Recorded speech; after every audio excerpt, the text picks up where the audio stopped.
હાય friend, તો જય શ્રી કૃષ્ણ. તમારી મિની બ્લોગમાં તમારું બધાને વેલકમ છે. તો અત્યારે વાગી ગયા 8. તો આજે જમવામાં શું બનાવીશ આપણે, તો ચાલો તમને હું પણ બતાવું છું. તો ઓલમોસ્ટ અત્યારે તો દૂધ ગરમ કરવા મેં મૂકી દીધો છે. અને તમે જોતા હશો કે દીદી આવું હું ફેસ રાખ્યો છે, પણ એમાં એવું છે કે તમે જોતા જશો સવારનું આજે તેલ નાખેલું છે માથામાં, એટલે માથું આ રીતના ઓળાવેલો હોય છે. તો એક બાજુ મેં દૂધ ગરમ કરવા મૂક્યું છે ને કુકર આપણે લઈ લીધું છે શાક બનાવવા માટે થઈને. અને બપોરે બનાવ્યું હતું બટાણા બટેટાનું, ને અત્યારે પાછા બટેટા લઈ લીધા છે ને મરચાં પણ વઘારવાનું છે. તો ભાખરીનો લોટ લેવાનો છે, કાઠોળ પણ તૈયાર રાખ્યો છે. તો તમે લોકો જમવામાં શું બનાવવાના છો ને, તો મને કમેન્ટ કરજો. તો મને પણ ખ્યાલ આવે કે સાંજે દરરોજ શું બનાવવાનું હોય છે. અમારે તો બહુ ટેન્શન હોય છે કે શું બનાવવું ડેલી રૂટીનમાં. તો મારે કિચનમાં લાઇટનું એનું ફેસ ઉપર આવે ને, તો મોબાઈલ જોવામાં થોડુંક ઓલું તકલીફ પડે, પણ ક્લિયરિટી આવે નહીં. એટલે અત્યારે થોડું નેટવર્કનો પણ પ્રોબ્લેમ છે. એટલે બાલ્કનીમાં તો મચ્છર તોડી ખાય, એટલે બાલ્કનીમાં જાઉં તો એક મચ્છરનું ટેન્શન, ઘરમાં હોય તો લાઇટનું પ્રોબ્લેમ. તો કરવું તો કરવાનું શું આપણે. તો ચાલો, મારું દૂધ પણ અત્યારે થવા આવ્યું છે. તો કુકર પણ મેં લઈ લીધા છે. 2 મરચાં વધારે થઈ ગયા હતા, 3 સુધાર્યા આપણે, 2 મૂકી દઈ ફ્રીજમાં. તો તમે જોઈ શકશો. ને મારી મિની બ્લોગ તમને કેવું લાગે છે ને જરૂરથી કમેન્ટ કરજો. મળીએ આપણે કિચનમાં તમને જોવા મળશે, કેમ કે મારી બ્લોગ બધી કિચનમાં જોઈશે. મેં રસોઈ કરતાં કરતાં બધી વિડીયો બનાવું, થોડું નાનું. તો ચાલો, તો શાકભાગ વઘાર લે. દૂધ પણ થઈ ગયું છે. તમારે વાતું કરવાની ચક્કરમાં જોઈ શકશો તમે ક્યાંક દૂધ ના હોય વાત. તો દૂધ ઓફકોર્સ થઈ ગયું. તો ચાલો ફટાફટ હું શાક વઘાર લે. વિડીયોમાં કન્ટિન્યુ રહેજો તમે. તો ચાલો ફટાફટ બનાવી લઈએ આપણે મરચાં વઘાર.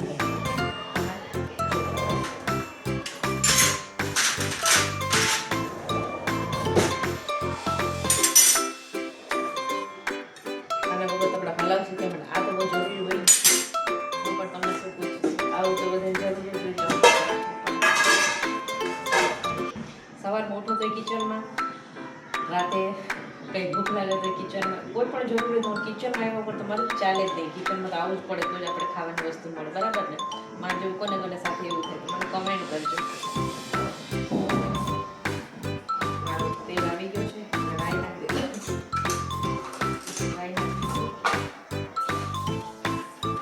બધું સુધારું ને આ રીતના ગઈ વાઇટકામાં બધું સુધારી લઉં. એટલે કેમ કે આપણે લઈને સીધું ડસ્ટબિનમાં નાખવાનું જ રહી, કેમ કે પછી પ્લેટફોર્મ ગંધારો છે તો એટલે પ્લેટફોર્મને સાફ કરવું પડે. એટલે હું વાઇટકો રાખું ને, વાઇટકોમાં બધું સુધારીને પછી નાખી દેવાની રહી. તો મારે જેમ કોને એવું કરો છો તો મને કમેન્ટ કરજો કે હું પોલિથીન પણ રાખું, પણ પોલિથીનમાં આજે બધું લગભગ ખલાસ થઈ ગયા. પોલિથીનમાં આગળ શાકભાજી લેવા ત્યારે હોય, પણ આપણે ડસ્ટબિનમાં દરરોજ કચરો નાખતા હોય એટલે પોલિથીન પણ પૂરા થઈ ગયા છે. તો વાઇટકામાં ત્યારે નાખી લીધું છે.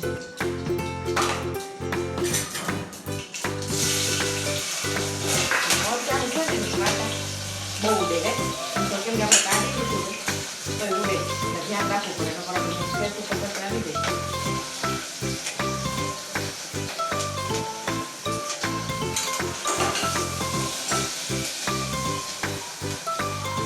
જાય મૂકી આવું.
ગાઈસ લોટ પણ હું બાંધી લઉં. શાક તો મારે થાય છે, મરચાં વઘારી દીધા.